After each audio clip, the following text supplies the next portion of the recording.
If you like what we do here on Skiba News Nation, please like and subscribe, and also share with others so we can grow the biggest truth-seeking community on the internet. Huge shout out to all of our Patreons out there. If you like bonus content, you want some extra Skiba News Nation stuff, please go to patreon.com/Skiba News Nation.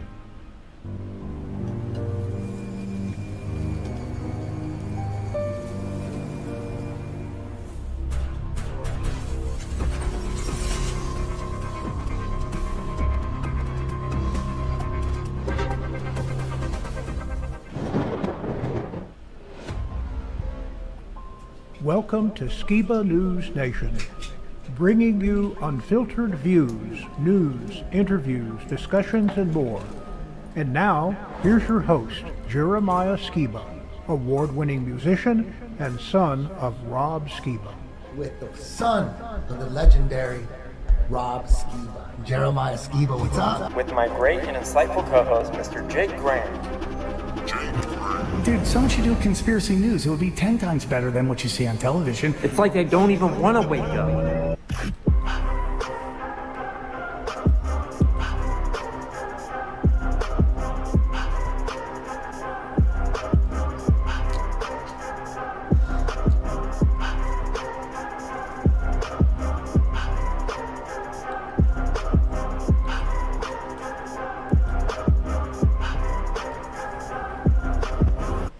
He's on a quest for truth. Something huge is coming. We're building the world's largest truther convention. It's called TrutherCon. This is the place where truthers unite to explore knowledge, ask tough questions, to challenge the mainstream narrative. But it isn't just a convention. It's a movement for free thought, open discussion, and the right to question everything. We are bringing in some of the biggest names of the truther community, so expect deep discussions, mind-blowing revelations, and connections with like-minded truth seekers. If you feel like the truth is being hidden from you, this is where you need to be. And the best part, it's 100% grassroots, built by truthers for truthers, straight from our Skiba News Nation family. TrutherCon will be a massive networking event. I believe this is going to be the most exciting truther event ever. October 2025 in Dallas, Texas. We hope to see you there.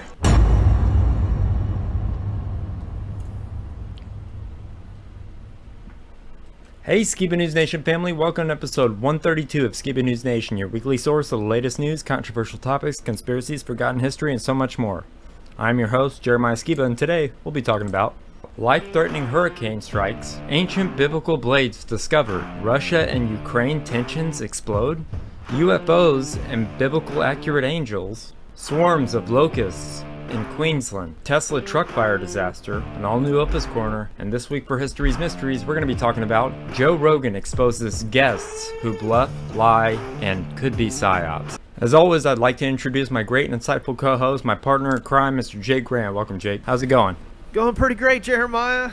Oh man, juggling a new baby and 3 under 4 is pretty crazy. So I might seem a little crazy. But with all the news to talk about this week and how crazy the world is, it's pretty fitting. So let's get into it. All right, let's do it.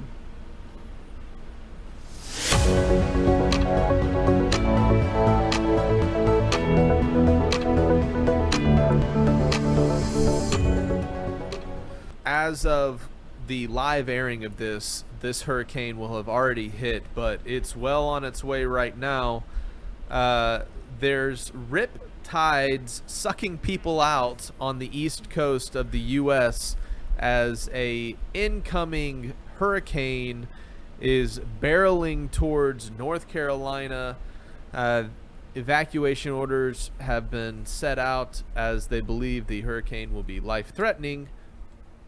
And that's just a little bit of local weather news, I guess you could say. Here's a clip from Sling and Stone, which he talks a little bit about the Christian veneer towards Donald Trump is changing, and I wonder why.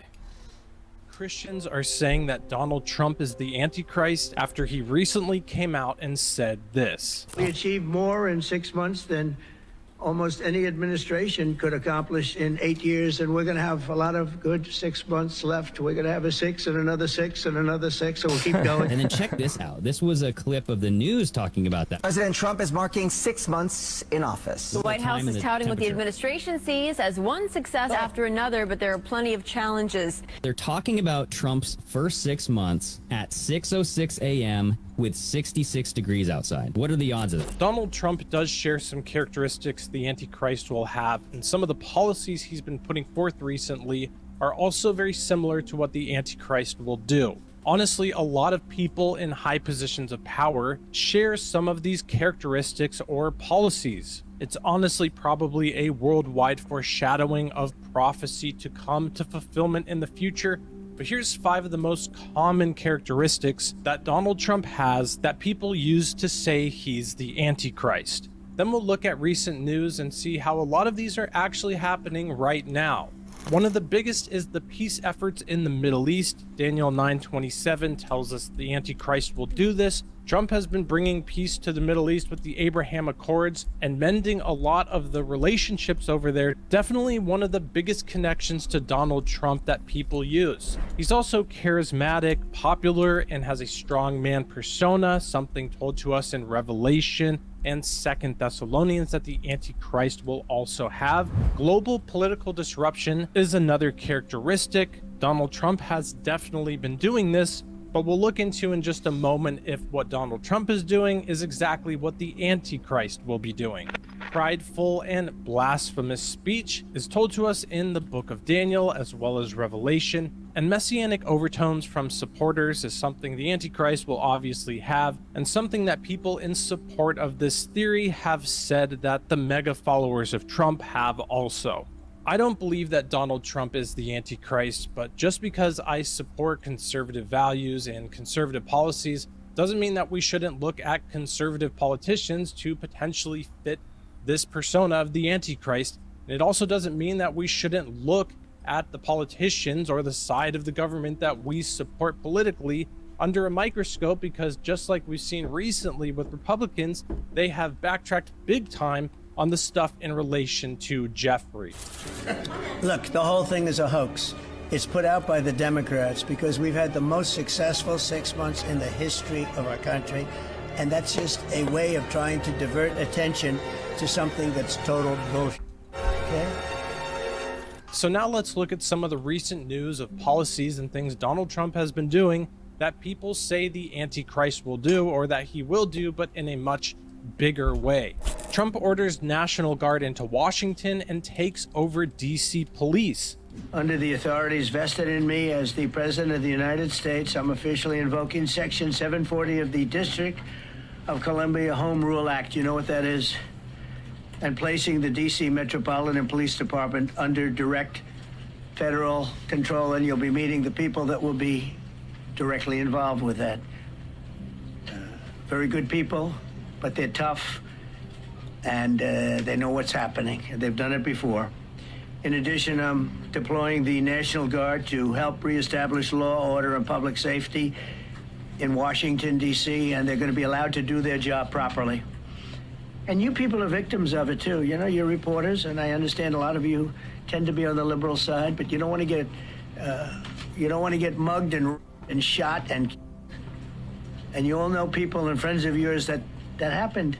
Obviously, we're told in prophecy that the Antichrist system will be enforced upon the populations by physical force. Now, it's kind of scary to see how some of this looks like martial law, and it's hard because on one hand, we do need the streets cleaned up, and the lawlessness that's been spreading has to stop in America, but then seeing these types of things happen and change is a scary foreshadowing for when a wicked ruler, such as the Antichrist, gets in position of power, how he could use these same methods to enforce the mark of the beast, worshiping the image of the beast, worshiping him, and following the beast system. Trump and Israel and Netanyahu's relationship is another massive one that people say makes Donald Trump the Antichrist. This is actually a good thing. It is something that we as a nation are supposed to do with Israel. The Bible does command it. And we do want peace in the Middle East and around the world. Jesus said, "Blessed are the peacemakers, they will be called the children of God." So what we're seeing in the Middle East is not the fulfillment of the 7-year peace treaty, but again, it really appears to be a type of foreshadowing of what's to come, and we've seen more of this in recent days. President of the United States, the President of the Republic of Azerbaijan, and the Prime Minister of the Republic of Armenia will now sign the joint declaration on the outcomes of the Trump Route for International Peace and Prosperity Summit. So who, if not President Trump, deserves the Nobel Peace Prize? I don't want to go into the history of some very strange decisions of the Nobel Peace Committee to award the prize for someone who didn't do anything at all. But President Trump in 6 months did miracle. One of the most well-known prophecies of the Antichrist is the mark of the beast and how he will control the monetary systems. Donald Trump just signed a bill making changes to the monetary system in the United States with cryptocurrency and stable coins. This is, again, not the mark of the beast or the beast system, but seeing how these changes are happening here and all around the world, to me, definitely appears to be a foreshadowing of what's to come. The Genius Act, they named it after me, and I want to thank you. The first crypto bill in U.S. history was just signed into law. President Trump signed the Genius Act, which regulates a kind of cryptocurrency called stablecoins. They're tied to the value of other assets like the dollar or gold, which makes them more stable compared to other crypto like Bitcoin, which is known to be volatile. So why the Genius Act? Well, it creates a regulatory framework which requires people who issue stablecoin to comply with anti-laundering and sanctions rules.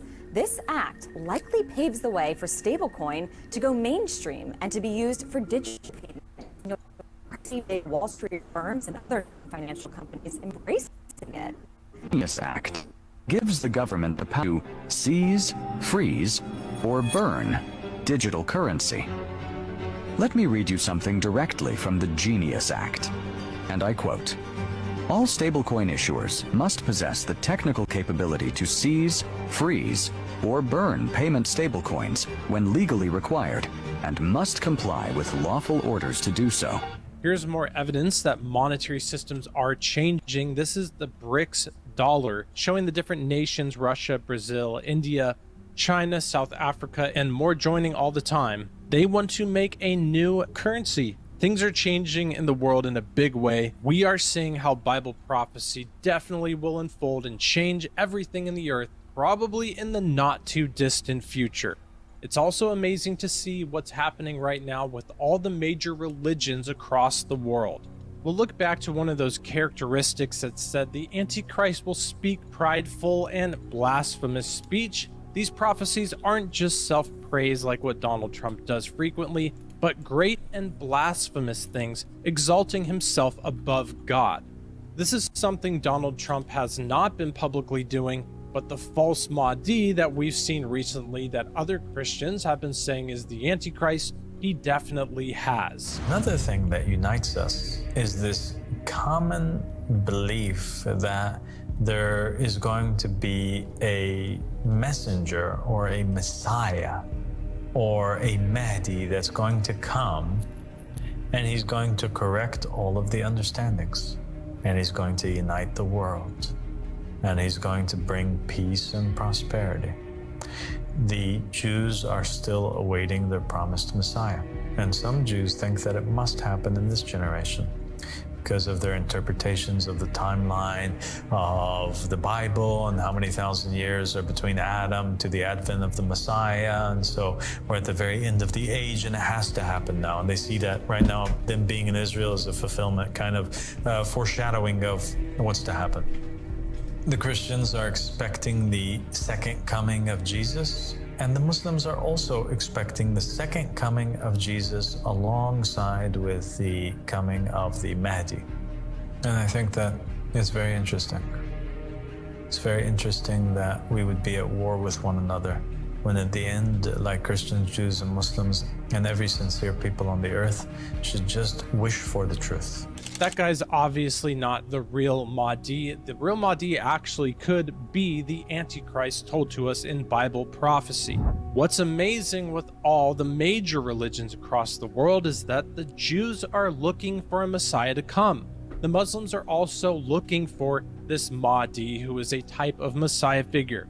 But the Bible warns us a deceptive leader, the Antichrist, comes first before Jesus Christ, the true Messiah's second coming. The Quran teaches the Mahdi will make an Israel peace treaty for 7 years through a Levite Jew and will rule for approximately 3 years. This is exactly what the prophecy in the book of Daniel says that the Antichrist will do. That prophecy in the book of Daniel says halfway through that 7-year peace treaty, the Antichrist will desecrate the temple, set himself up as God, speak the great blasphemies told to us in other prophecies, and commit the abomination of desolation. The Quran teaches the Mahdi will establish the Islamic Caliphate from Jerusalem, the same location of the abomination of desolation. The Bible prophesies that the Antichrist will change times and seasons, and the Quran teaches that the Mahdi will implement Sharia law and use the Islamic calendar. And these are not the only comparisons, there are more, and with 2 billion Muslims in the world, it's very easy to imagine how this deception could spread far and wide, and Bible prophecy could unfold. I think it's fascinating to see world leaders talk about peace in the Middle East, and yet they're sending weapons to Ukraine. You know, it's like the way that world power is orchestrated is super important to understand. And whenever we look at the groundwork that's being put into place with the current changes in crypto legislation, Donald Trump is going to be on some type of tender in the future, because he is impacting so much of what's going to affect the future of the West. I mean, I wouldn't be surprised if he ended up on the $1,000 bill, Jeremiah, with his head right there, because he is the one who's paving the way through legislation and the things he's doing, you know, with his administration with DOJ and digitizing everything and allowing crypto to flourish. It's pretty crazy. What do you guys think about that? I think they called everybody the Antichrist. I mean, I remember when they called Obama, Bush, and I think it's all crazy. But yeah, I hope they put his face on the $1,000 bill. That'd be cool. Who doesn't want that? I think it's all crazy. So what we have to recognize is there's these patterns throughout history, right, of people who fill a role of an antichrist, so to speak. And I guess you could sum it up with like figures like Nimrod or Nero or Hitler, right? And I think people get freaked out and they tack on the Antichrist title when a figure in history stands up and becomes so momentously historical in the actions that they take and the mark or the scar they leave on mankind. Eventually, one of those people that leaves an impact on mankind is this proverbial Antichrist. But there's people that leave all kinds of scars and marks on the earth in their time that they spend. And that's what people are judged for. So there is a pattern, a cyclical pattern of tyrants rising to power and doing evil stuff. Here's an interesting story here, guys. Archaeologists discover ancient blade factory in Israel, revealing a rare link to a major group in the Bible. The 5,500-year-old Canaanite blade factory was recently uncovered in Israel, and it offers a rare link to a major people group that we see in the scriptures, the Canaanites, right? But check out this. There was some aggression from Russia. One up. We're standing by to hear from the White House during a press briefing for any updates. Earlier today, though, the president did clarify a key decision on U.S. troops and their involvement in a potential peacekeeping force. Listen. What kind of assurances do you feel like you have that going forward and, past this Trump administration, it won't be American boots on the ground defending that border? Well, you have my assurance, and I'm president. There'll be some form of security. It can't be NATO because that was that's just not something that would ever happen. They couldn't do that. So who would want that? I mean, if you were Russia, who would want to have your enemy, your opponent, sitting on your line? You don't do that. CNN's Elena Trina is live for us at the White House. Elena, just a point of fact, Russian approval is not a criteria for entry into NATO. I wonder what you're hearing from your sources there at the White House. Yeah, I mean, look, and that NATO membership has long been something President Trump has said. Not only he believes it has started the war in the first place, the idea that perhaps Ukraine could become a member of NATO, but he also thinks trying to even put that on the table would only push Russia further away. And so, as you mentioned, it's not something that is a requirement to have Russia sign off on it, of course, but I don't think it ever really was something that this administration, at least, had been considering. But look, there's a lot of interesting things the president pointed out there, because this idea of U.S. troops on the ground as a security guarantee, to help the United States, European allies to defend Ukraine if a peace deal is struck, that is something the president actually left the door open to. And then, of course, you heard him there saying, no, that's actually not on the table anymore. I spoke with a White House official about that, and they essentially told me that part of this, of course, is that there are a lot of people in the president's base, a lot of people who support him, who would very much argue that he ran on the opposite of that, no more American intervention in some of these foreign wars. But then also, there are security guarantees, they argue, that the president can put on the table that will still help Europe. And you did hear the president this morning argue that he still believes that European nations need to be the front line for defense when it comes to Ukraine, because they are, in a proximity much closer to Ukraine. But some other things I want to... The way that the U.S. is displayed and portrayed as the peacekeeping force of the earth has always been very interesting to me. But I think with all the UFO stuff that's been going on recently, there has been an uptick of interest in, I guess, UFOs. And there was a guest on Joe Rogan recently. I don't know if you saw this yet, Jeremiah, but he said some pretty interesting things. Check this out. Ooh. Biblically accurate angel. Have you seen what a biblically accurate angel looks? Yeah, they look like aliens. That is pretty cool. Yeah, they look like geometric patterns. Yeah. I always wonder what Tucker Carlson's convinced that aliens and devils are that's what like angels and devils and aliens are all the same thing. He thinks that they're not visiting from somewhere else, that they've always been here, and that there's some sort of spiritual aspect to like the UFO encounter, UAP phenomenon. Oh, I see. Yes. Well, there's a lot of interesting pictures that are drawn on cave walls. Oh yeah, and things like that. Oh, we've gone over a shit ton of them. Yeah. And then also ancient religious art where it looks like people are in vehicles flying through the sky. I'm sure you've seen those too, right? Those too. Yeah, like what is that? Like what are you trying to... There's no other stuff that you're in that thing that's fantastical. Everything else is like an accurate representation of life at that time, except for these people that are in these flying things in the sky. Like what is that? Yeah.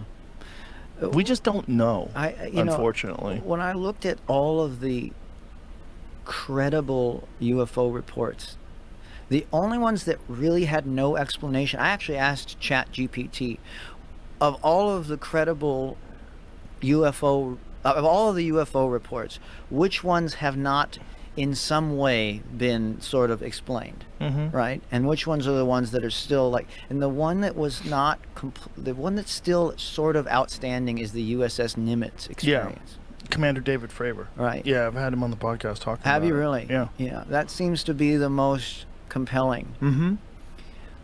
There's other ones though. Yeah. Ryan Graves, he's another fighter pilot, and that was off the East Coast. So the Nimitz is off the coast of San Diego.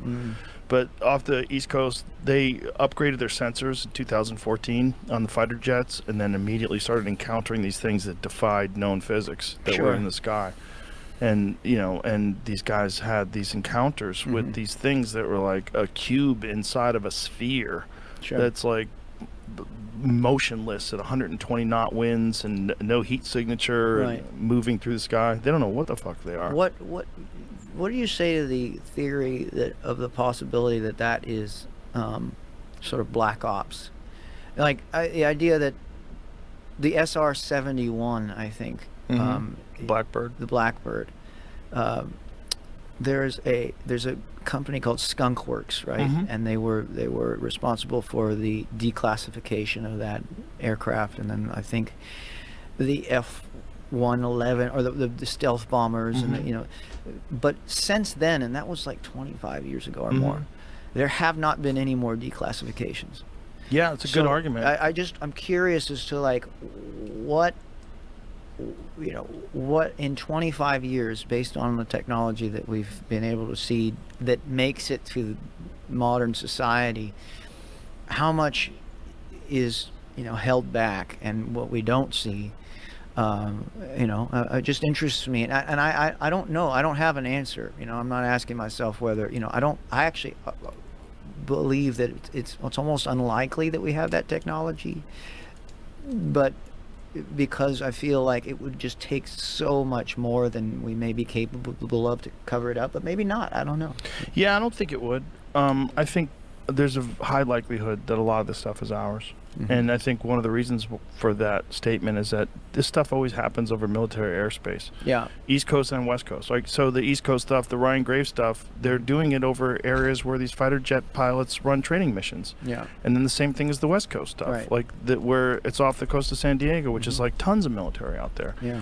I do believe that there's some programs that are operational, and there's a great podcast. Jesse Michaels has an amazing YouTube channel that's he's covered this stuff like really extensively, and he's a brilliant guy. He really understands it, and they were working on some anti-gravity technology in the 1960s. Yeah. And most likely Yes. they continued that work. Yeah, artificial horizon technology and stuff like that. That I mean, it's got to have come far since then. Yeah, and there's the idea that they could hide all that stuff. No, they could never hide it. Of course they could. Of course they could. They definitely could. You're being naive. You're being naive as to how much the government. No, can hide. I'm only asking the question. Not you. I don't mean you. Yeah, I mean no, people that say that. I actually pretty much. That's where I lean towards when it comes to that. I think some of it, but some of it also could be from somewhere else. And I think some of it just exhibits, like the Nimitz one. Okay, this is 2004. So this Tic Tac goes from more than 50,000 feet above sea level to sea level in less than a second. Yeah. Like 7/8 of a second. Sure. Like, that's crazy. That is. That's and you're crazy. right. Like, and what is that? And it does. It changes it when you remember how long ago these things were being seen. Right. Because this is 2004. But then you go back to the 1960s. If they're really working on anti-gravity technology back then, it's possible that they could have created a drone. Right. The thing is, like, could a human being survive inside of those things at those extreme speeds? Well, the question is, like, what are they experiencing in that? Because if it's a gravity device, if it's moving, if it's manipulating gravity, so it might not have G-forces at all. It Right. might be operating in a completely different paradigm. Yeah. Well, there may be sort of just, trillions of alternate sort of, momentum shifts in the outside protective layer that balance out whatever's happening on the inside to the point where they're using this crazy technology. That's also why the argument is that they're blurry. Like, so a lot of the photographs of these things are blurry. It might be because they're actually existing in some sort of a gravity like void. Yeah. And what you're seeing is not exactly what's there. You're seeing it through like a dirty windshield. Something interesting that I was Googling while this clip was playing. Did you know that most military bases, particularly the Navy and the Marine Corps, are often located near oceans? And where do we think UFOs are coming from? Oceans. The ocean. So I found that the quite Atlantean interesting. alien. Yep. Yeah, it's always good to hear Joe Rogan speculate about aliens, right? But anyways, I think it's important, the correlation between aliens and angels that they brought out. And, your dad believed that as well, that aliens for the most part were demons. And I think there's a good chance aliens are, either angels or demons, and just our terminology for angel or messenger, is obviously language doesn't describe the complexity and variety of creation. So I like to think of like what could be deep under the oceans could be some type of aquatic creature that has some hyper intelligence far beyond anything we've ever experienced or interacted with, and it's just on God's green earth, Yah created some special creature and locked it away in some abyss chamber, and it's actually way smarter than a computer. I could totally see stuff like that. And on the other hand, I also think truth and reality is tied to the messengers or frequencies of knowledge that reverberate through mankind. And as people start to apply newfound understanding of how this realm we live in works, they tap into these sacred, forbidden technologies. And it's only forbidden in the terms of some things are locked behind this chest of knowledge, and within is crazy amounts of power and things that can be used for good and evil. And when collectively a society's knowledge gets to a point where they unlock it, it's like the angels of truth brought the message of knowledge, and that knowledge is being used for good or evil, just like metalworking back in the days of the fallen angels. Yep. All right, so did you guys see this clip going around? Some food influencers were right about to take that most delicious bite, and a car comes careening into their table. Oh damn.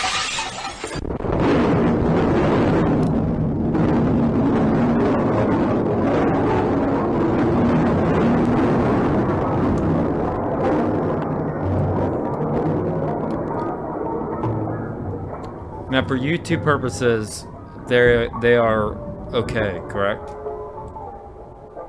Yes. Yeah. Okay. Obviously, he stood up and walked away. But it's the most delicious bite. Yes.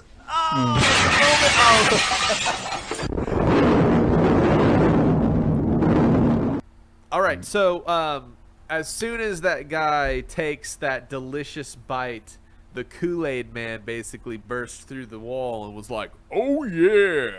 Yeah. And So I don't know what I'd that's do in what that happened. situation. All that good food gone to waste. So we were talking about UFOs. Here's some identified flying insects. A massive locust swarm in Australia. Check it out.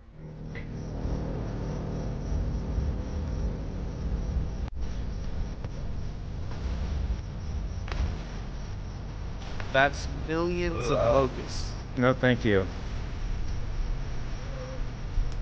Like a dirty cloud over the city.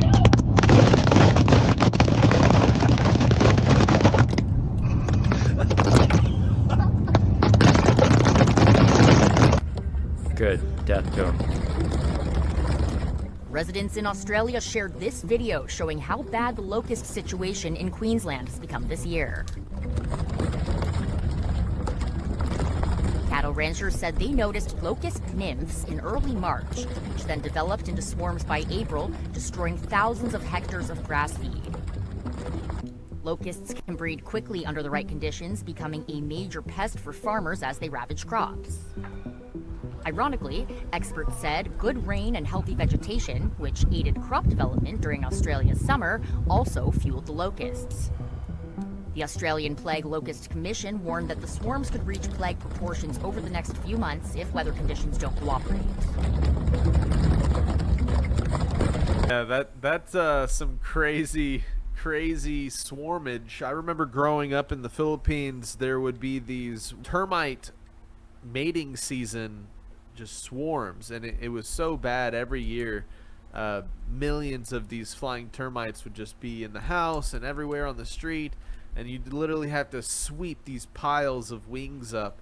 But locusts are like way bigger. They're and those things probably bite too. So yeah, that it was just hilarious. Like you see the cloud in the distance, and then the next scene is somebody just driving through it. That would be me. So gross. Oh man. Yeah. Here was a truck carrying electric cars recently burst into flames on a California freeway.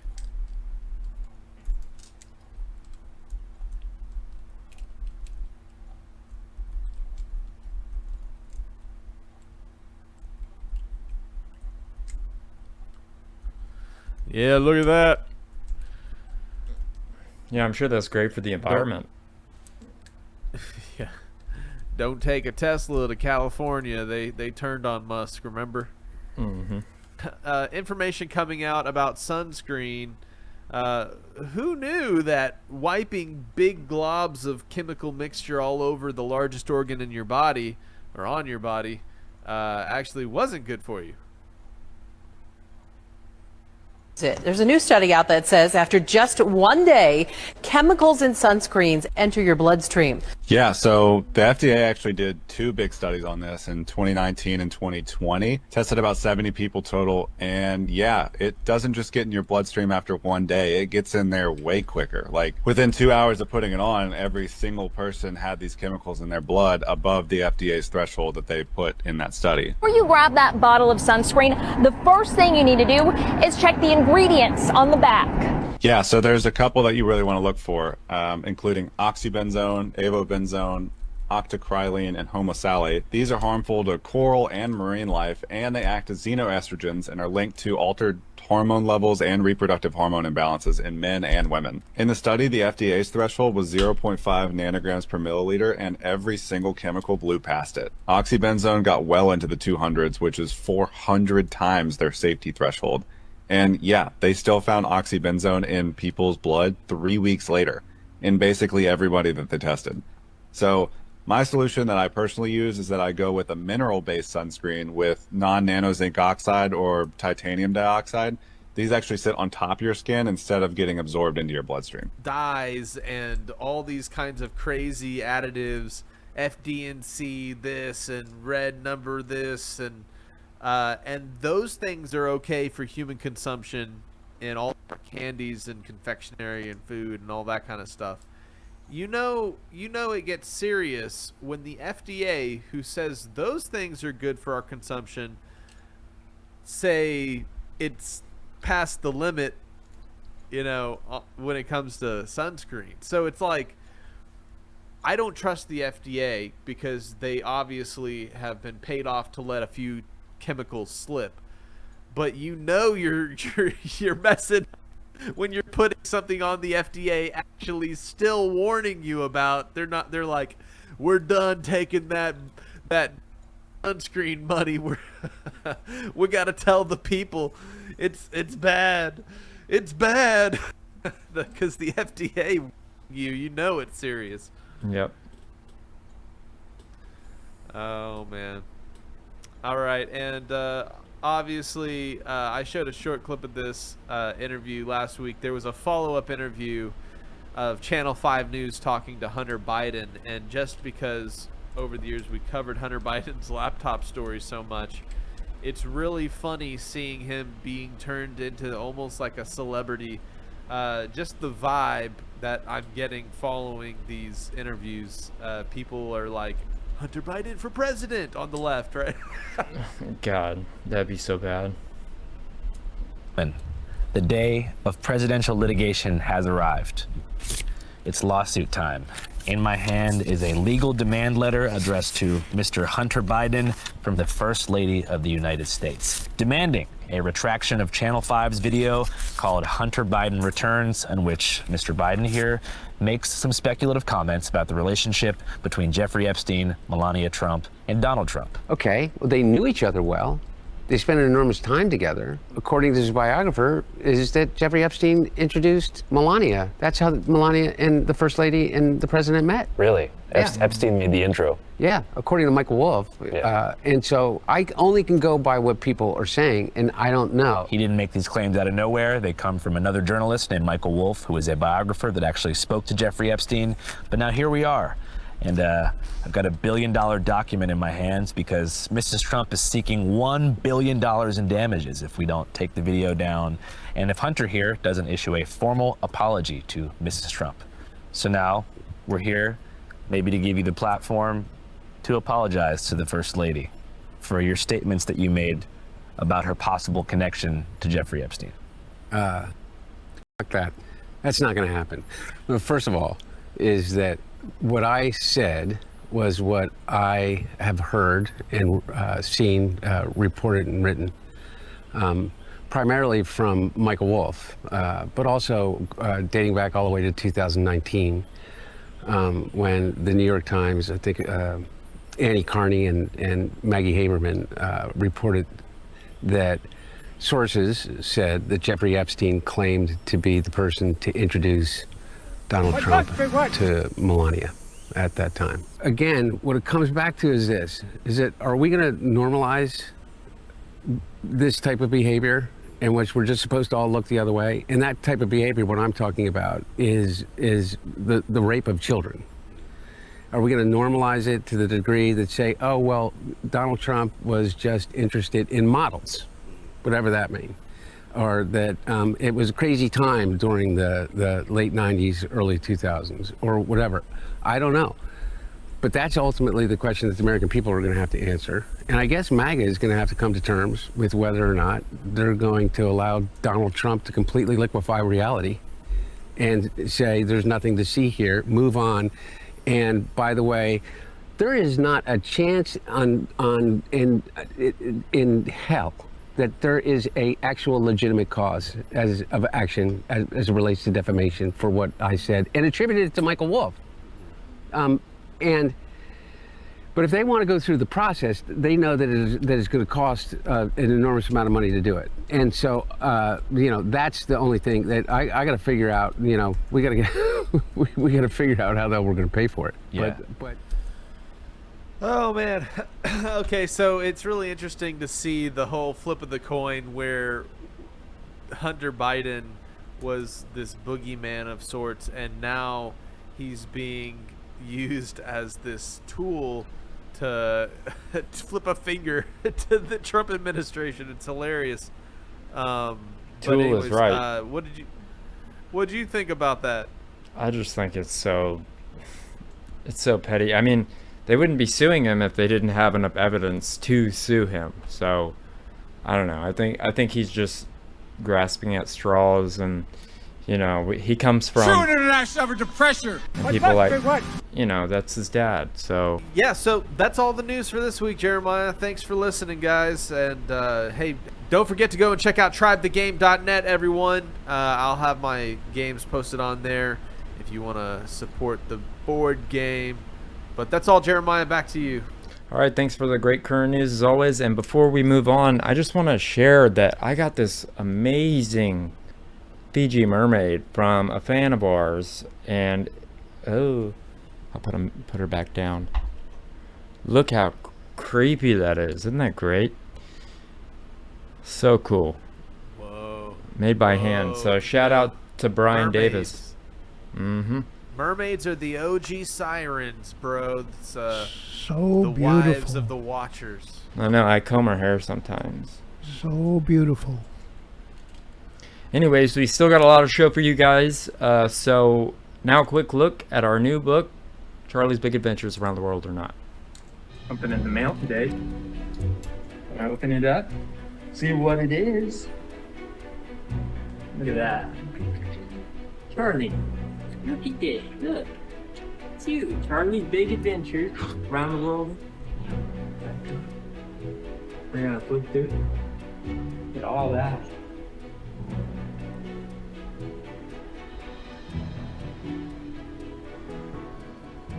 Look at that thing. Here they are. today's story. So now if you guys buy this in our Babylon Rising bookstore, you get a free signed copy for the same price. So I just wanted to throw that out there. If you guys want a special edition of the book, go there. Check out our new and improved BabylonRisingBooks.com, where you can get Rob Skiba's books, bundles, DVDs, DVD-ROMs, videos, and so much more.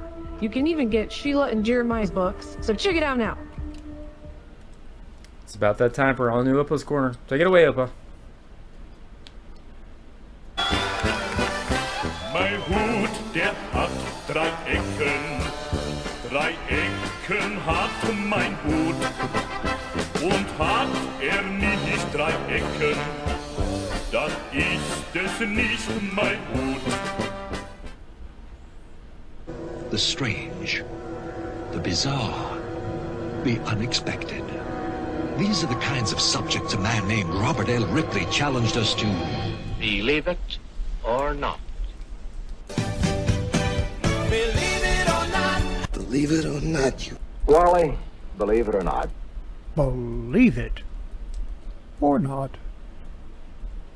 Believe it! You're a loony.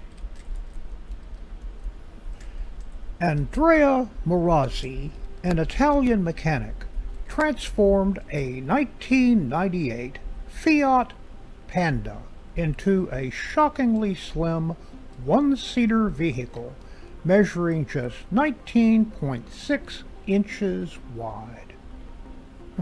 Why? Believe it or not.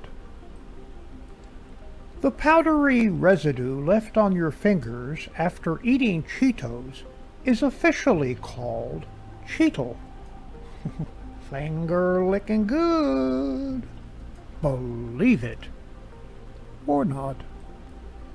With help from a pitching machine, a rabbit named Alex the Great threw out the first pitch at a Reno Aces baseball game. Believe it or not. Scientists have created the first genetically edited spiders that spin red fluorescent silk. Believe it or not. In 1860, Missouri Democrat Valentine Tapley vowed not to shave if Lincoln won. He kept his word, growing a beard over 12 feet long before his death. Believe it or not. A farm in Delaware mulches more than 4 tons of worn-out U.S. cash into compost every day. Just goes to show the value of our money. Believe it or not. Adam Sandler was once advised by his college professor to quit acting.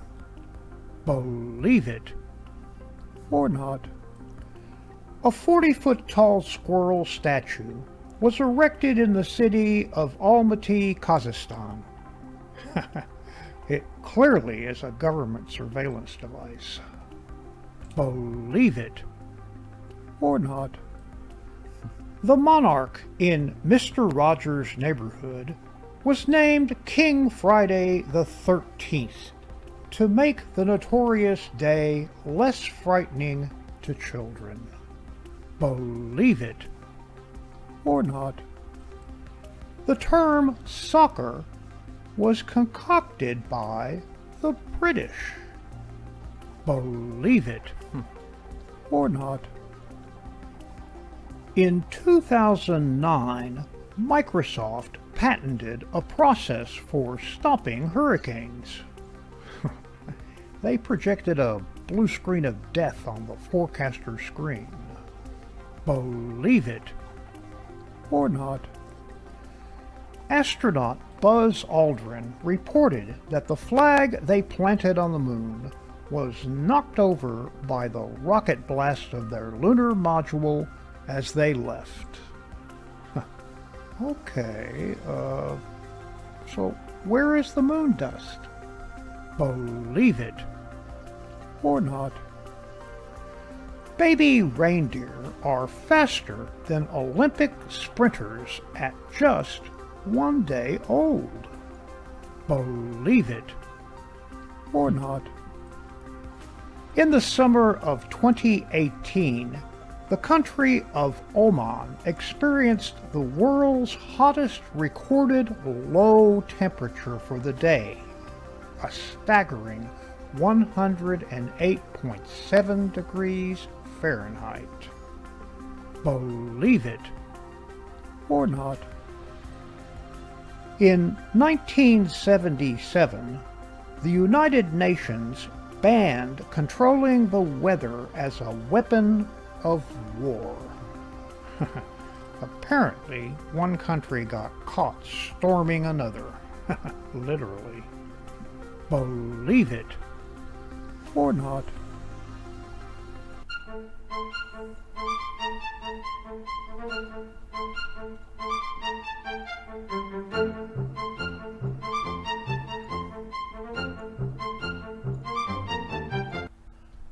Warning. The content of the following videos have not been verified by Opa's Corner. Viewer discretion advised. 6 unsolved ancient mysteries that science still can't explain. Number 6. The Great Pyramid. The Great Pyramid, built over 4,500 years ago, still stuns scientists. How did the ancient Egyptians, without modern machinery, transport and precisely place 2.3 million stone blocks, some weighing up to 80 tons? Its perfect alignment with the cardinal points, precise geometry, and hidden chambers hint at knowledge far beyond its time. Even more intriguing is the pyramid's purpose. Was it just a tomb or something more? Despite countless studies, this towering marvel continues to guard its secrets, leaving us to wonder if ancient engineers understood principles we have yet to rediscover.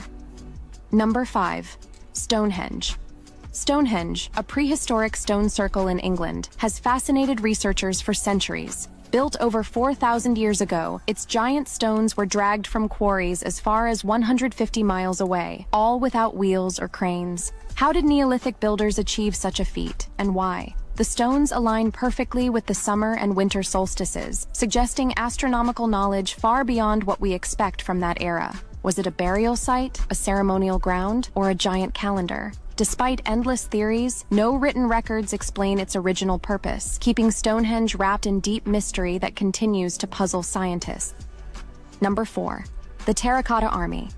Discovered in 1974 near China's first emperor, Qin Shi Huang, the Terracotta Army is a massive underground army of over 8,000 life-sized soldiers, horses, and chariots. Each figure is unique, with detailed faces and armor, crafted more than 2,200 years ago. How did ancient craftsmen achieve such precision on such a massive scale? Even more mysterious is the emperor's nearby burial mound, still sealed, rumored to contain rivers of mercury and deadly traps. Was the army symbolic, or did they truly believe it would guard the emperor in the afterlife? The full purpose and secrets of this site remain unsolved. Number 3. Nazca Lines. Etched across Peru's desert floor, the Nazca Lines, giant geoglyphs depicting animals, plants, and geometric shapes, stretch for kilometers and can only be fully appreciated from the sky. Created between 500 BCE and 500 CE, how and why they were made baffles experts. Were they astronomical calendars, religious offerings, or alien runways, as some fringe theories suggest? While scientists lean toward ritual or agricultural explanations, no single theory fits all the evidence. The sheer scale and precision of these designs, created without aerial views, continue to puzzle researchers, preserving the Nazca Lines as one of archaeology's greatest unsolved wonders. Number 2. Mohenjo-Daro. Mohenjo-Daro, a major city of the ancient Indus Valley civilization, thrived over 4,000 years ago with advanced city planning, drainage, and architecture. Yet, around 1900 BCE, it was mysteriously abandoned. What caused its sudden fall? There's no strong evidence of war, invasion, or natural disaster. Some suggest climate change, shifting rivers, or deadly disease wiped out the population. Even more puzzling, some archaeological findings hint at possible unexplained destruction, almost like a sudden blast. Despite decades of excavation, scientists still puzzle over how such a flourishing civilization could disappear so abruptly, leaving behind only silent ruins and unanswered questions. Number 1. Göbekli Tepe.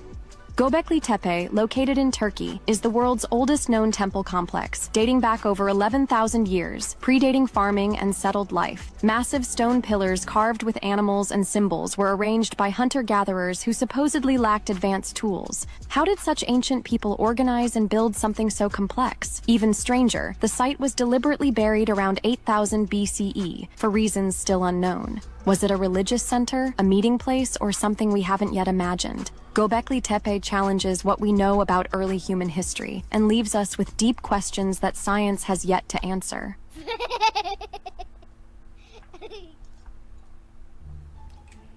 Suddenly, only a mile into the race, Ernie gets a nose cramp.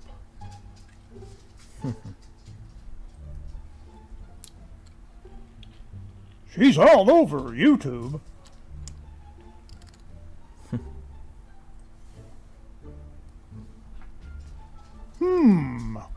A political party motivated by stupidity? What's next?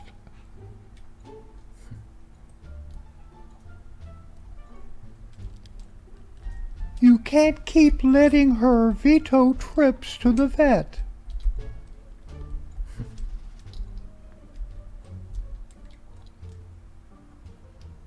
We're being conquered by these guys? Seriously?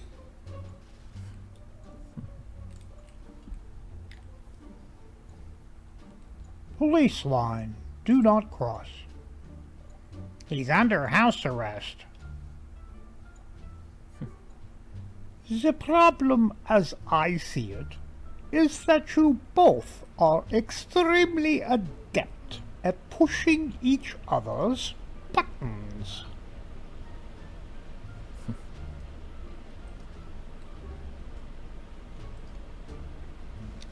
A lifelong practical joker, Wade's last request was to have a pressure-activated voice message installed at his gravesite. Ow! Get off! Get off me! I won't do that.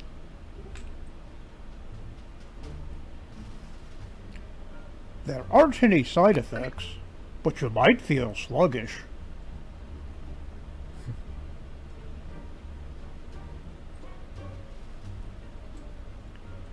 I'm beginning to think that guy's being framed. I'm with guilty. I'm with guilty.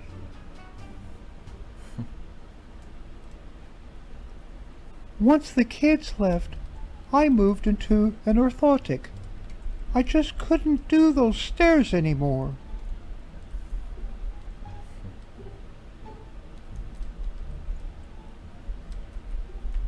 That's a lie, Morty. Mom said you might have the brains in the family, but I got the looks. Fools. They'd made me into a free-range chicken, and man, I never looked back.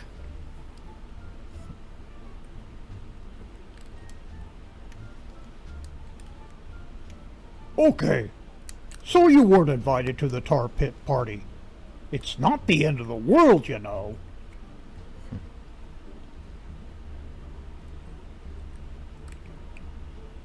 Quantum Physics Department. You're late. No, I'm not.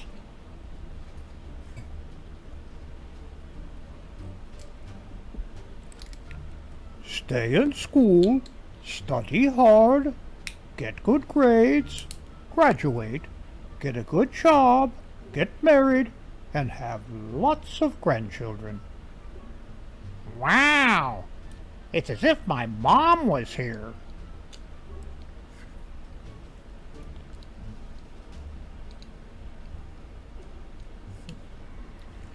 Darren, did you lock your keys in the car again?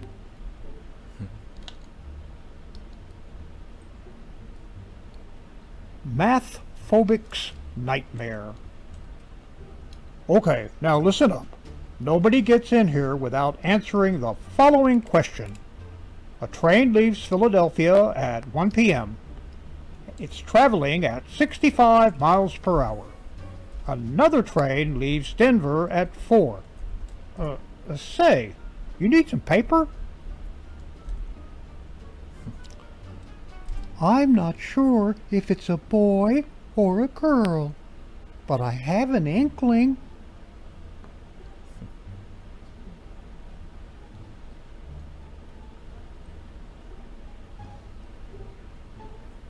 When did you guys install seating?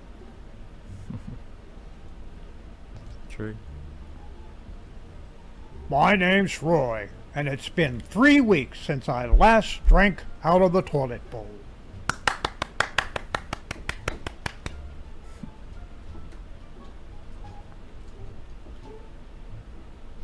I just looked up our ancestry, Doreen. You are not going to believe where we came from.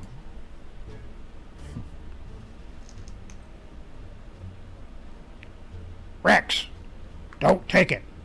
Everyone knows their mouths are dirtier than our own.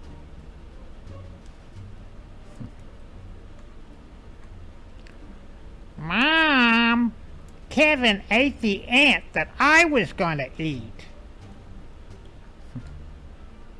Laboratory peer pressure.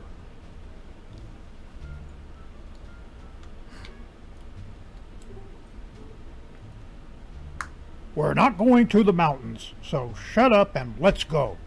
Most kids would count their lucky stars that every vacation their folks took them to the beach.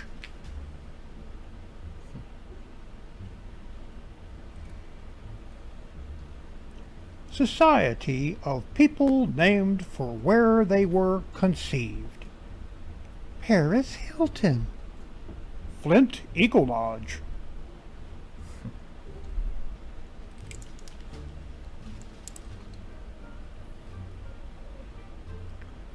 So, you don't want me to take it too fast on our first date?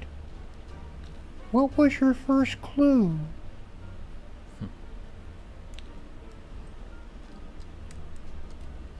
He bit the Godfather.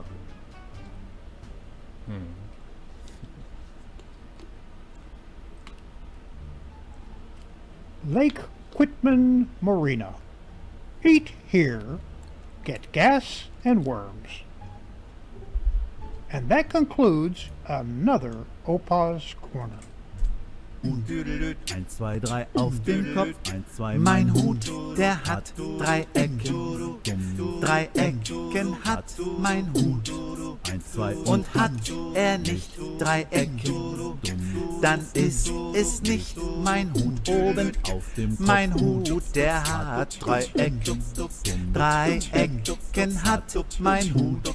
1, 2 und hat er nicht 3 Ecken, dann ist es auch nicht mein Hut. Oben auf dem Kopf, viel zu warm, weg mit dem Hut. Opa's Corner is now available on my own YouTube channel. Like, share, and subscribe. Thank you, Opa, for another great Opa's Corner. And thank you guys, all the fans of Opa's Corner who send these clips of them performing Opa's theme song. So, now a quick word from our good friend Kristen.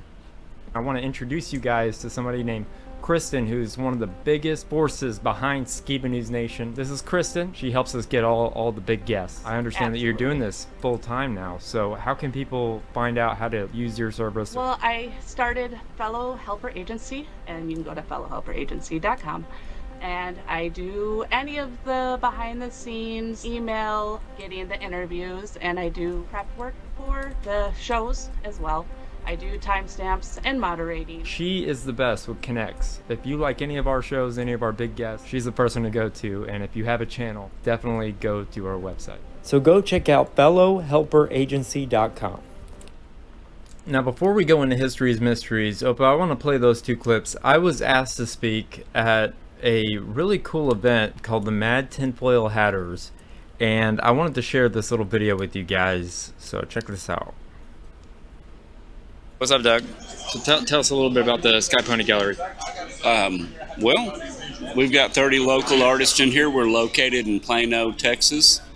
We have 9,000 square feet of beautiful art by us, my wife and I, and multiple artists. We also throw really cool events with cool people like Skiba here. And we invite people to come see our beautiful art and enjoy life. That's what we do. Awesome. Yeah. I appreciate you having us. Thank you. And it was a hub for MKUltra experiments ran by a man named Dr. Jolly West. Weird name, right? They tested LSD on people like Manson, and here's the kicker. Dr. West was also Jack Ruby's handler. Yes, the man who, famously shot Lee Harvey Oswald right in front of everybody was the same psychiatrist. So I always found that very interesting.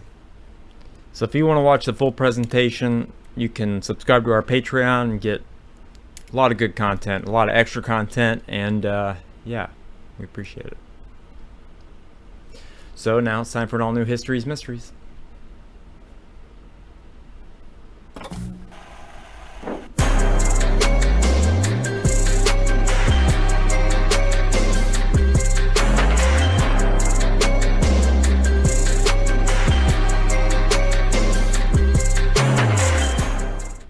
So today for History's Mysteries, we're going to be diving into some of the most unforgettable Joe Rogan moments where he finds out that his guests are complete frauds.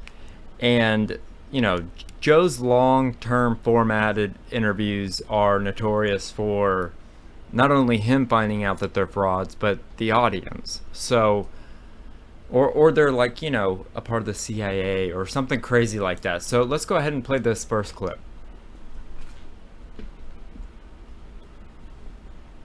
Joe Rogan's long conversation format does something most media can't. It gives people enough time to really open up, and sometimes more than they probably should. People get comfortable, they let their guard down, they start talking like they would with a friend instead of how they would at a press conference. And that's when things get really interesting. When the casual admissions start slipping out, when the contradictions pile up, and when you ultimately realize the person sitting there might not be quite who you thought they were. And in those moments, Joe Rogan realizes his guest is compromised. So first, let's talk about someone who discreetly became one of the world's leading podcasters, platforming major political figures and powerful billionaires along the way. If you spent any time in the podcast world, you probably already know who Lex Fridman is, the MIT researcher in the black suit with the monotone voice, who positions himself as this neutral intellectual seeking truth and understanding. And Lex isn't some bad guy necessarily, and he's not some master manipulator, but he's seemingly a guy who seems to have developed a severe case of main character syndrome. When Lex comes on the Joe Rogan Experience, talking about his interviews with world leaders like Zelensky and his plans to interview Putin, Joe asks the question everyone should be asking. It's like, why are you doing it? You know what I mean?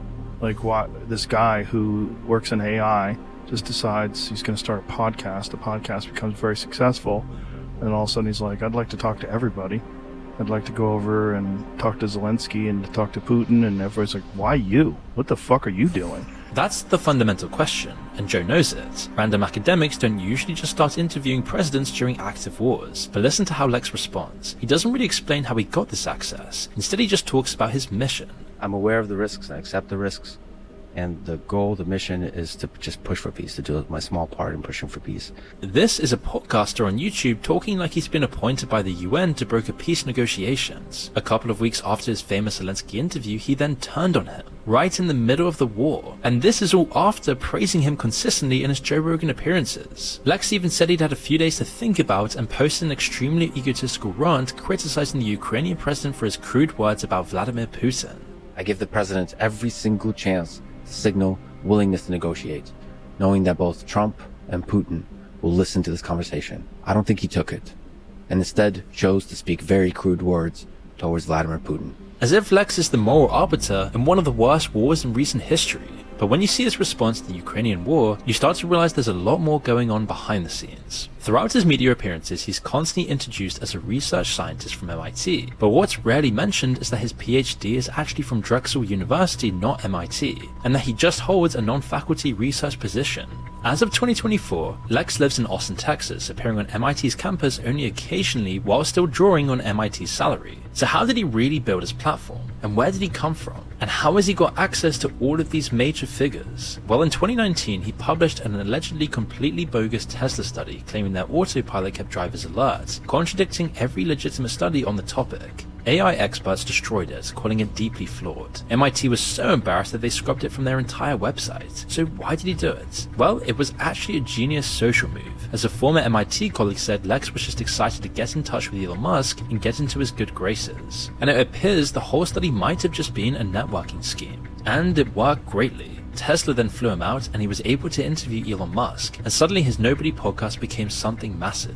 And a common theme in this podcast was about peace and love, and how this is his mission for his media career. He once said, "I'm a silly little kid, trying to do a bit of good in this world." Like a hopeless romantic striving for connection. But nothing shows you Friedman's love everyone philosophy quite like watching him defend history's biggest mass murderer on the podcast. He always said, you can surrender, and then we would not murder anybody.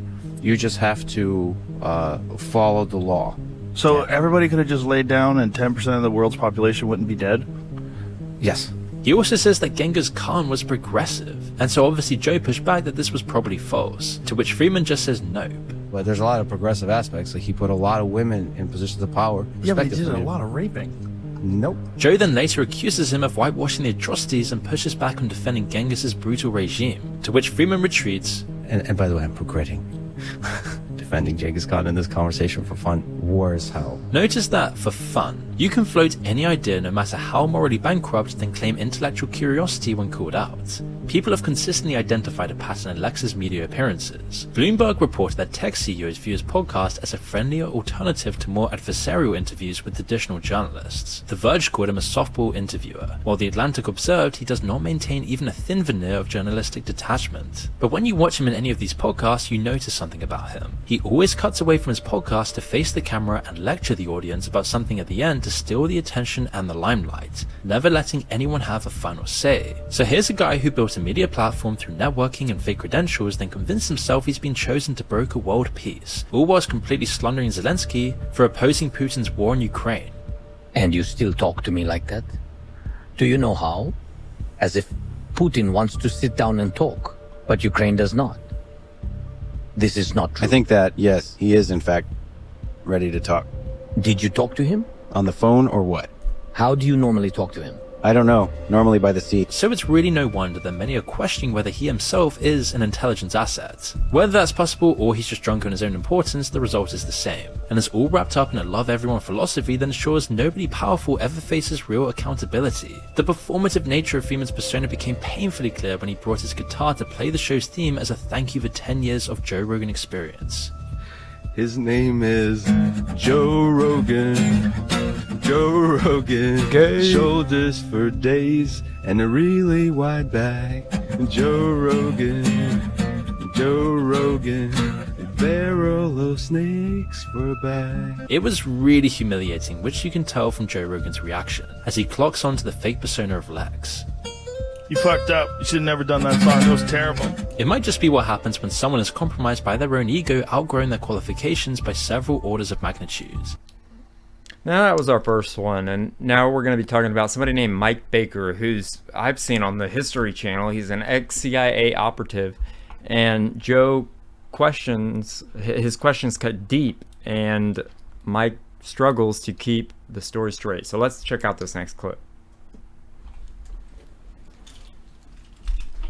But then there were truly compromised people like Mike Baker, who comes onto Joe Rogan with ulterior motives. You see, Mike Baker served as a covert field operations officer in the CIA for 17 years. He has 21 documented appearances stretching all the way back to episode 541 10 years ago. For someone who appears so frequently on the world's biggest podcast, the audience's reaction is often quite subdued. One expectation is when he conveniently appears just before or following a major controversial event or incident, which he then seeks to rationalize with his friendly dad-like CIA persona. You see, there's that well-known saying, there's no such thing as a retired CIA agent. Baker pretty much proved that in his very last appearance on the show. When Joe jokes about his phone being compromised, Baker drops this admission. Oh no, in fact, and I'm in the building on occasion, and we're actually working on a show that's going to be a great TV show based on this amazing museum that's inside agency headquarters.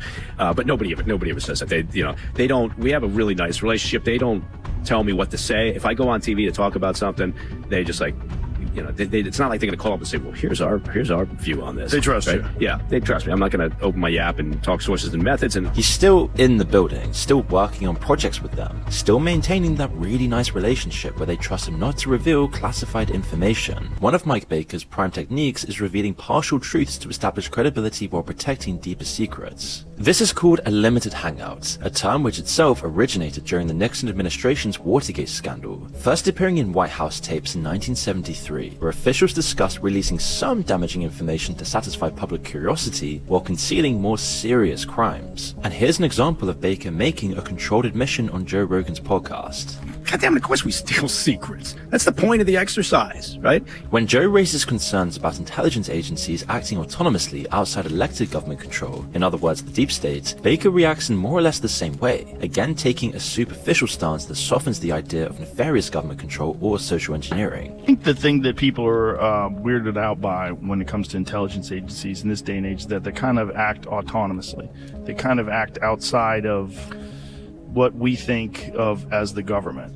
And that's the term, the deep state, that everybody's so concerned with. There's a government that has its own rules and its own ability to enact things that are outside of elected officials and the will of the people. I guess there's two parts to this. One is never say never, right? I mean, you never want to discount the idea that the intel community or law enforcement or whatever could, essentially develop a mind of its own, work separate from whatever government administration the people think they've elected into office.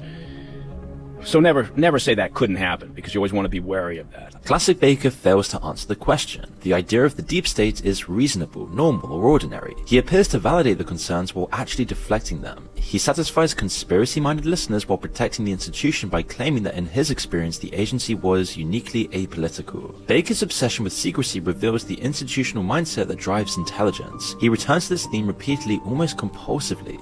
If you've signed an agreement, if you've signed a deal that says you're not going to talk about something, shut your pie hole. Despite his role being to essentially make intelligence more ordinary or transparent, Baker's worldview reveals itself through his just following orders mentality. I'm sure there's all sorts of flaws in the way that I'm thinking, but I'm a very civil person. When I was in operations, you tell me what to do, I'll do it, right? I never sat around and got angsty about anything because I just didn't see any point in it. And so... Again, pragmatic. So what does that make you feel about the following Freudian slip, which came in his very first Joe Rogan Experience appearance back in 2014? We're not trying to at the end of the day, bust somebody. I mean, maybe at the end of an operation, we're looking to, to terminate them, but I mean, that's a different story.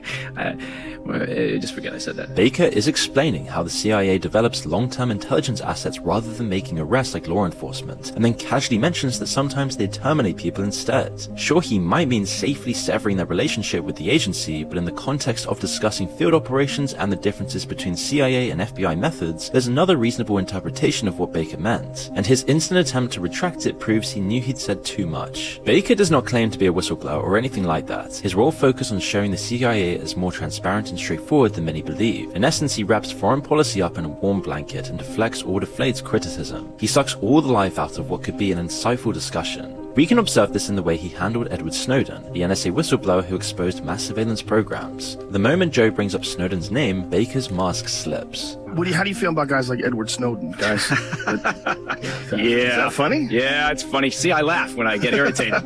Is he irritating to you? Yeah, he's irritating to me, yeah. Joe Rogan in this moment is slightly taken aback by the reaction. He's starting to clock on to who he's really talking to. Rather than engaging with Snowden's revelations, Baker goes straight into character assassination, comparing him to Robert Hanssen, the FBI counterintelligence agent who spied for Russia for 22 years. Yeah, I mean, so did Hanssen when he started spying for the fucking Soviets.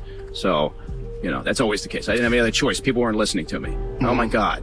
I'm not getting the respect I deserve. It is funny they all go to the Soviets, right? He's right over there chilling in Russia. Yeah. Baker doesn't stop with Snowden. He extends his character assassination to Glenn Greenwald, the journalist who helped publish the leaked documents. Glenn Greenwald and Snowden, these guys, they all want to, talk about how, no, we've safeguarded it. Well, if they're smarter than the fucking PRC and the PLA out in China and smarter than the FSB in Russia, then winged monkeys on unicorns are going to fly out my ass. We said earlier that Baker has a media career, but he's also a businessman. On his first appearance in the Joe Rogan Experience in 2014, he was introduced as president of Diligence LLC, a global intelligence and security firm. But by 2022, the story had changed as his company changed name and face while staying deeply connected to the government. Called Portman Square Group. And I've been doing this. It was under a different name, and then we were able to do a management buyout. So his current team at Portman Square Group includes former NSA officials who retired after long careers. So he's not only in the building, but also likely presides over live operations to this day. There's also some very interesting ideas on show from Baker's latest appearance, where the conversation inevitably turned to Jeffrey Epstein. Baker provides what sounds like objective intelligence analysis while potentially protecting deeper secrets. The discussion begins with Joe and Baker agreeing that Epstein's houses were obviously surveilled. you think this freak show of Epstein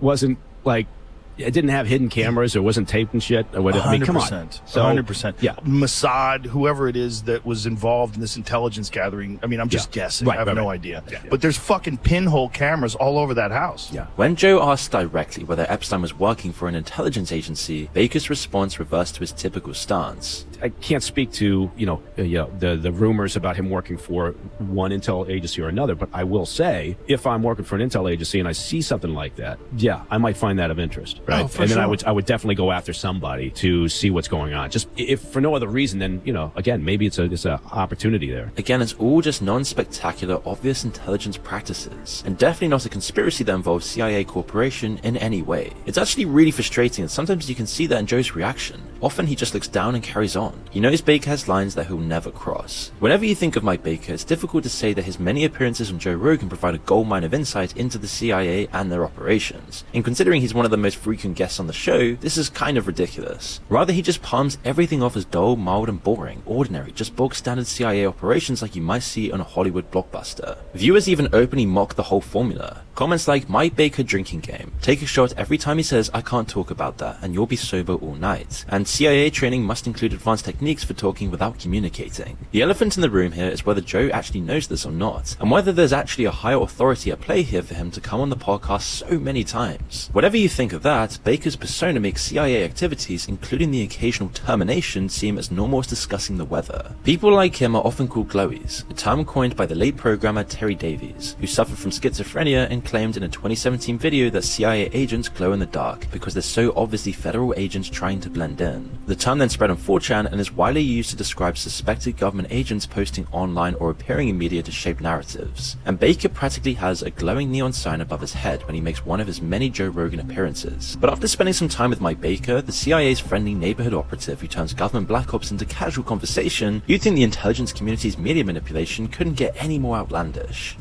So now we're going to be talking about two different people, Louis Elizondo and Annie Jacobson, who are both kind of sketchy. So let's check out this clip.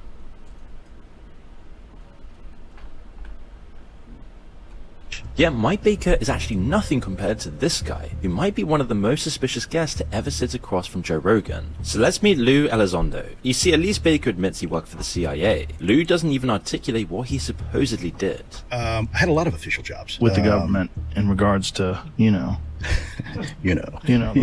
those things. Sure. That's not how many UFO whistleblowers have ever spoken on the show, like David Grush, who came on with a proven highly decorated record. Lou makes some extraordinary claims while hiding behind classification. There is very compelling evidence to suggest that the U.S. government is in absolute possession of exotic material that is not made by humans. He also addresses why so much UFO footage is lo-fi, saying that there's 4K HD footage out there. But notice how he says he can't expand on any of it, and hasn't been given permission to talk about it. He just declares that it exists. Yet here he is on a platform known to reach millions of people admitting that the government is handling alien objects. Joe questions exactly this. Why is the Pentagon teasing us? Why are they allowing you to say we are in possession of something that was not made by human beings, but not allowed to elaborate? Lou continued to argue that he was only sanctioned by the Pentagon to say certain things, and told Joe a faction of people will be very mad with him and that his appearance on the show would cause a storm within the Pentagon. But is any of this actually credible though. The investigative publication The Intercept conducted a thorough investigation into him, with Pentagon spokesperson Christopher Sherwood explicitly stating, Mr. Elizondo has no responsibilities with regard to the AATIP program while he worked in OUSDI, up until the time he resigned. Other whistleblowers have never been straight up discredited in the same way. So is Lou compromised in the sense that he's just a fraud? Well, some people say this, but not just because of his vague credentials, but his documented history of presenting fake evidence is real. For example, in 2018, he showed images of UFOs supposedly swarming the US Capitol building, claiming what you see here are real photographs. They turned out to be CGI fakes from a movie and a scan from a 1954 comic book. In 2024, during a congressional briefing, he held up what he claimed was a real UFO photo from a pilot, but it was actually just an irrigation circle easily found on Google Maps and now forever marked as Lou's UAP shadow.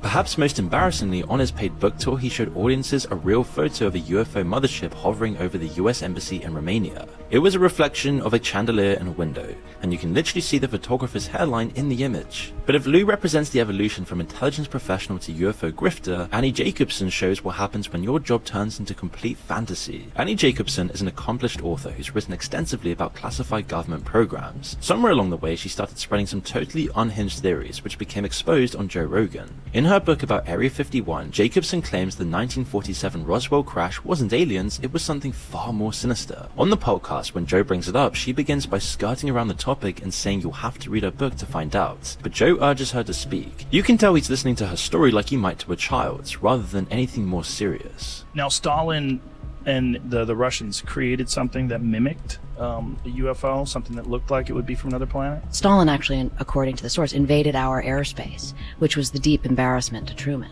So he invaded our airspace and then let this drone crash land on the ground with these things that turned out to be human.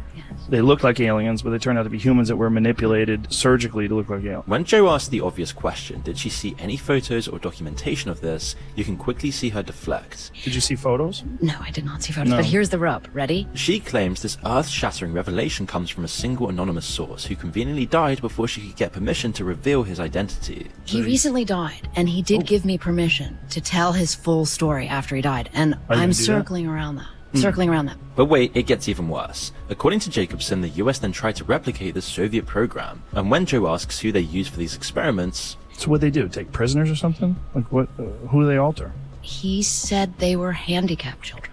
So he's saying that he participated in something that altered handicapped children. When you say handicapped, you mean like Down syndrome or something like that? And they made them look like aliens and then killed them? So her evidence for this wild theory that rewrites both UFO history and Cold War history is one dead guy she won't name who told her the Soviets surgically altered handicapped children to look like aliens, then crashed them in New Mexico, and then the US did the exact same thing. Annie keeps going on about her book, just like Joe's favorite Egyptologist did when questioned about new ideas about the history of ancient Egypt. Okay. How do you know? How do you know? How do you know? I found all the evidence of building the pyramid. We published a book, 1,000 pages. This book is the Bible of the pyramids of Giza Plateau. There have been plenty of credible UFO whistleblowers on Joe Rogan, and for the record, many bring some compelling testimonies that really do make you think. But it becomes really hard to know who to trust when grifters like Lou and Jacobsen use their platform for blatant self-promotion. You can almost say they've been compromised by their own imaginations. Now the sad thing is I've seen all of these interviews, and some of them I actually thought that they were legit, and then further investigation shows that, you know, they're kind of tied with something, or they're being held by, you know, different government agencies and etc. But finally, for my last clip before I get Jake and Opa's opinion, this is the biggest of all biggest frauds in my opinion, and that is Dan Kershaw. So let's go ahead and play this Dan Kershaw clip. Joe's show has attracted politicians of all kinds from all sides, but this one stands out. Dan Crenshaw, the Texas congressman, has built his brand as the tough-talking conservative who understands what regular Americans are really going through. Many saw him as one of their own, a warrior who'd literally bled for his country. But what came out of his mouth on the Joe Rogan Experience reveals why his own base has turned against him. When discussing COVID stimulus payments, Crenshaw unveiled his real philosophy about ordinary Americans. Because there's value in suffering. And in today's society, we have convinced ourselves that there is no value in suffering, that the entire role of, say, government is to end your suffering. But this is a false promise. Not only is it a false promise, but it will create a weak society that is unable to sustain itself. He continued attacking the pandemic relief for working families. And we have to get away from this victimhood mentality where we actually elevate this idea of being helpless. See, that's what's changed. But does that also mean we need to provide a $1,400 check to somebody who never lost their job and whose biggest hardship has been Zoom meetings? So suffering builds character for the working classes. Okay, but what about for politicians like himself? Well, while Dan was lecturing Americans about avoiding victimhood mentality, he was busy making his own moves. In March 2020, just as Congress was crafting the first COVID relief package, he made 5 strategic stock purchases in Southwest Airlines, Boeing, Amazon, SPX, Kinder Morgan, and an S&P 500 index fund days before the CARES Act was being voted on, and signed into law. Dan failed to report these trades within the required 45-day window, violating the Stock Act. He only disclosed them in December 2020, conveniently after winning his re-election. Before March 2020, Dan had never traded individual stocks while in office. But we need to understand why the CARES Act was important in this context, as it specifically bailed out airlines with $50 billion, $25 billion in grants that didn't need to be repaid, and $25 billion in loans, while providing massive liquidity for companies that saw stocks rise and traders like Dan then profit. When confronted by the press, Dan defended congressional stock trading by arguing politicians needed to best themselves. So how about we don't make any money either? How about like just cut our paychecks? We haven't gotten a pay raise since 2008, even a COLA increase. So yeah, this is a great idea. Let's make Congress a place where only the millionaires can actually afford to do the job. So a $1,600 stimulus check for a struggling family creates dangerous dependency. But stock trading for a congressman making $174,000 plus benefits, that's just ensuring Congress attracts quality people. He even stated his support for private sector company bailouts because the companies didn't do anything wrong in the pandemic, as if ordinary families did do something wrong.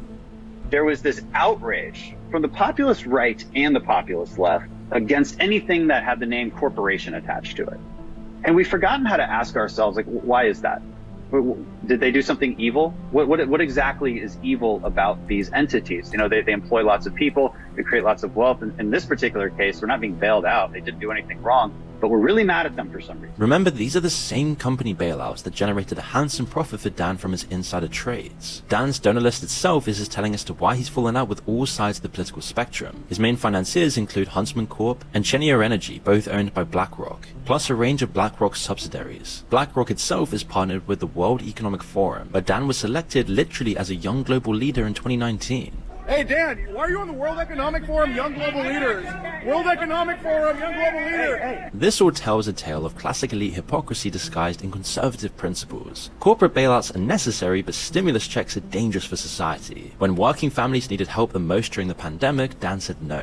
There's value in suffering. But when he needed to profit from his congressional position, that was just being smart. Now, Joe Rogan's format often exposes potential frauds, sometimes on the show itself and sometimes in the ensuing tidal wave of debate. But once the podcast is published, there's no turning back, and everything can be exposed, oftentimes by Joe himself. But in some of the most interesting cases we've explored, some guests have learned to weaponize the show's authenticity. And this doesn't just reveal who people are, it shows you exactly how they want to be seen, the methods behind their appearance in the first place, the reasons why they go on the show. Which is why people are noting that Joe Rogan's podcast is becoming different, to say the least.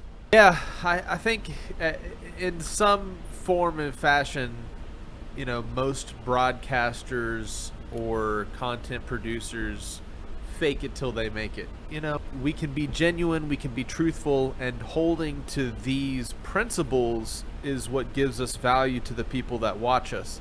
Some people give value by being funny. Some people give value by being, critical. Some people, give value by presenting the news and the facts, and some people give value by giving philosophies.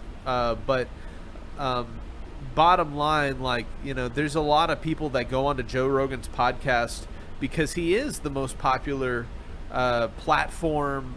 Long format conversations are a gold mine, and it actually probably won Trump the presidency. If he isn't the Antichrist, no.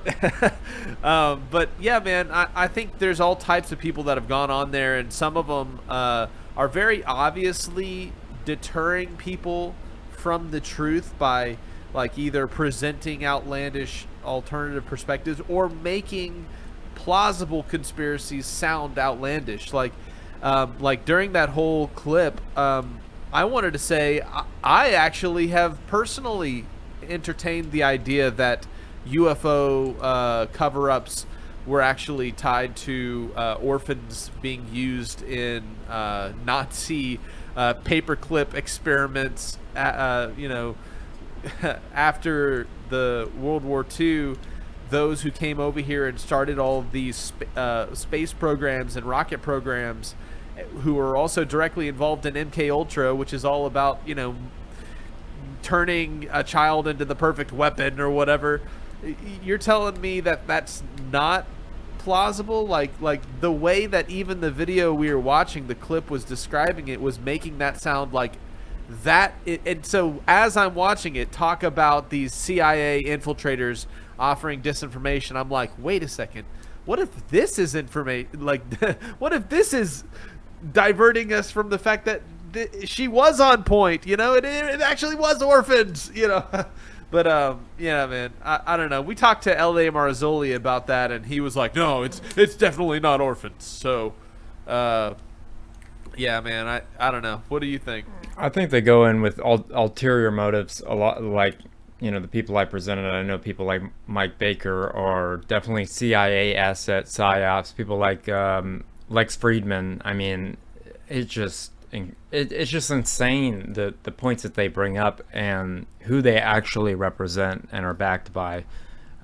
Some of them, I think, have more legit, backgrounds, but if they cannot prove their backgrounds, I think they have no. I mean, you can write a book, but it's just like the guy that I called out that was saying, what is this, talking about Elvis, and he said my dad was still alive. He makes conspiracy theorists and truthers look bad because he believes everything, or at least that's what he says. I don't know if these people believe what they say or not. That's the point of the video. Yeah. Yeah, you can't. It's such a difficult thing to navigate because we live in a society that is expert opinion driven. But people can be wise without being in a white lab coat, for example, like we saw that in 2020. However, we also have the rise of just idiots that believe anything, and they make truthers look bad because they're like, I'm a truther. I believe the spaghetti pancake monster's real. So good point. What are your thoughts, Opa? Well, I think that there are people who are, Joe Rogan. To be on a Joe Rogan podcast, you're basically talking to a lot of people, and there's apparently some credibility to whatever you say on Joe Rogan just because you're on Joe Rogan. Okay? Now, in some cases, I think it's because some of these people know that and want to take this misinformation, and feed it to the general public and make them believe something that is BS. There are other people who are trying to guide people away from one thought to another thought to kind of cover it up. And then there's some people that are just BSing and just want the notoriety of being on Joe Rogan, which makes it very, very hard for us. I mean, we can watch all these different podcasters like Joe Rogan and a whole bunch of other people, and we have to try to decide, is this true? Is this not true? Is this something that has been made up? Is it something that's just propaganda? Is it, who knows? It's really hard to do now. And I think Joe tries to weed out some of these people, but it's hard to, And these are all alleged. So these are all based on what the common viewer of Joe Rogan's fan base think are psyops, if you will, allegedly. But yeah, some of the things that they say could be true, but overall, some of the facts that they state could be complete bogus, and then leading people down a rabbit hole that is not really a rabbit hole worth going down because it's made up. So that was just my point in the video, but Let's lighten the mood a little bit with some laughs, and please enjoy volume 22 of Please Excuse My Sense of Humor. I am no good before 11 a.m. I also get headaches from computers, so I can't be around them for too long. I take stuff. I need to have someone go up and down with me in the elevator. I have a weakness for sweets. Can I get started for you? I want the itty bitty witty titty mocha frappuccino. Itty bitty witty titty mocha cappuccino. No, it's the itty bitty witty titty mocha frappuccino. Itty bitty mocha titty. This man, that don't make no damn sense. Just. I'm so sorry. Is it mocha frappuccino?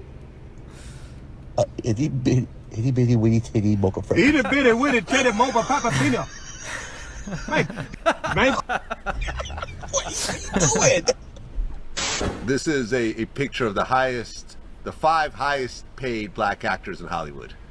Can you see that? Yeah. Oh, wow.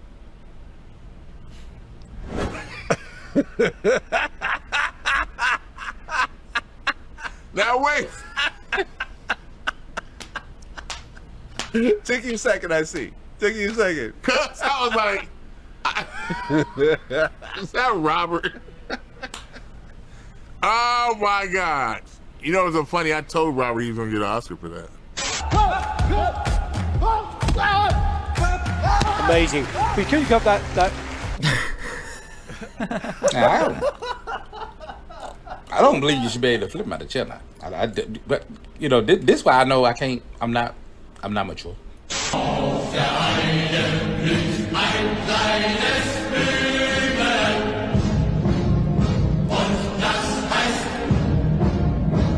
Eric, they stole 21 cars. Can you believe that? What? 21 cars? I said, hold up. Wait a minute. What's the best kind of firework to buy? Wouldn't you like to know, weather boy? What made you reach for a lasso instead? My sister, she got my gun. She got my shotgun. So I had to do what was best. The next best thing was to lasso that nigga. Got an awesome face paint job. What do you think? I like turtles. I knew something was wrong when a little pretty white girl ran into a black man's arms. Man, them jokers was big. Size of a quarter, doggone. You just drop in and just smack the lip. Whoop back. I ask you, if you won all the money, what would you do with it? Bunch of hookers and cocaine. I dropped my hot pocket. Are you excited for your party? Not one bit. That's me.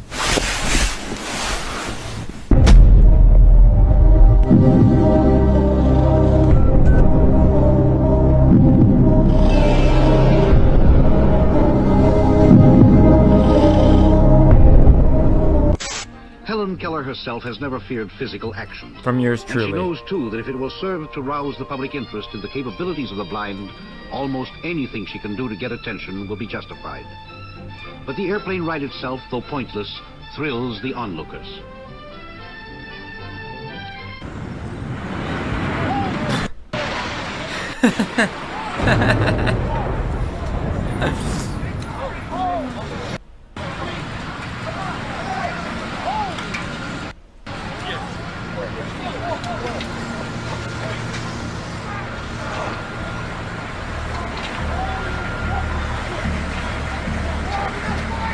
Never forget, Helen Keller was not deaf and blind. So that's all I got. I hope you guys enjoyed. What was your favorite, Jake? I don't know if it's just like the 9/11 footage with Helen Keller is so eerie. It's just like, I don't know if to laugh or cry. You know, it's Yeah, well, everything the guy says, you know, despite being deaf and blind, you know, she knows that people will feel bad for her. It's basically making the case for everybody. And then I came up with that idea in the shower, and so many people in the comments were laughing. And Lindsay was laughing, and everybody was laughing. And then I was like, the one person that didn't laugh was Jake, and I don't know why. And so I kept asking her. I was like, Out of all the things, Jake didn't laugh at it, so I thought it was pretty funny. I think it just goes back to I literally have trauma memories of seeing that on the TV when I was like 5 years old or 6 years old or whatever. So like when it's funny because like it shows me from the other side of comedy, like the people that are offended by comedy, like why they act that way. They're like, I don't see how that could be funny at all. But I think I see what you're getting at. Yeah, nothing is too soon.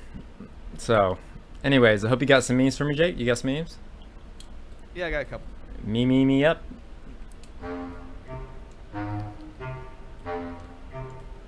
Me up.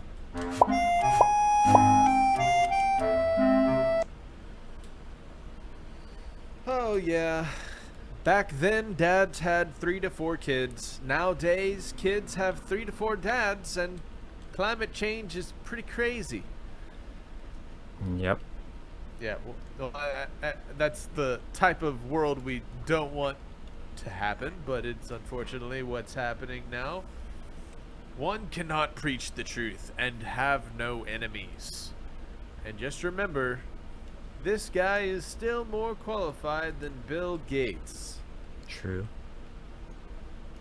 That's them over there. They homeschool, grow their own food, and mind their own business. Take him away. Yeah. Take him away. You know, I saw this one. This was horses then, and this is horses now. Well played, horses. Well played. Yep. They have it easy now. Hey, product reliability. This is an 80-year-old solar-powered clothes dryer, and it still works. Yep. I wonder if it's actually better than the dryer, you know, because they did it for so many years. Opa, what do you think? I mean... Oh, yeah. My mom did it forever. I mean, everything was put on a line. You know, she had one of those rotating ones, and she had a straight line, and actually the clothes smell better. Did birds ever poop on it? That would be my biggest concern. Well, and you know, the funny thing is her clotheslines were, some of them were under trees and some of them weren't. But I don't think she ever had a problem with birds messing with them. Yeah, she seemed like a cool lady. Sweet. Alright, that's all, guys. Alright, thanks, Jake, for another great current news. Memes as always. Opa, thank you for another great Opa's Corner. I hope you enjoyed today's History's Mysteries, and I hope you laughed a little. Stay awake, not woke, subscribe, and stay tuned. If you like what we do here on Skiba News Nation, please like and subscribe. And also share with others so we can grow the biggest truth-seeking community on the internet. Huge shout out to all of our Patreons out there. If you like bonus content, you want some extra Skiba News Nation stuff, please go to patreon.com/Skiba News Nation.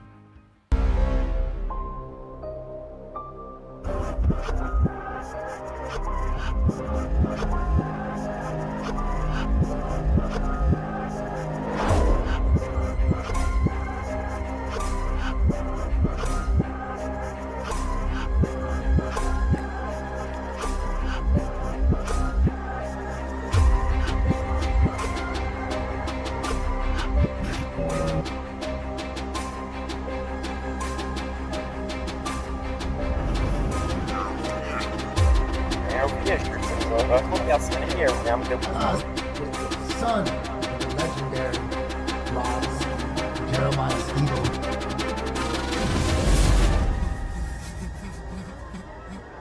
It's like they don't even want to wake up.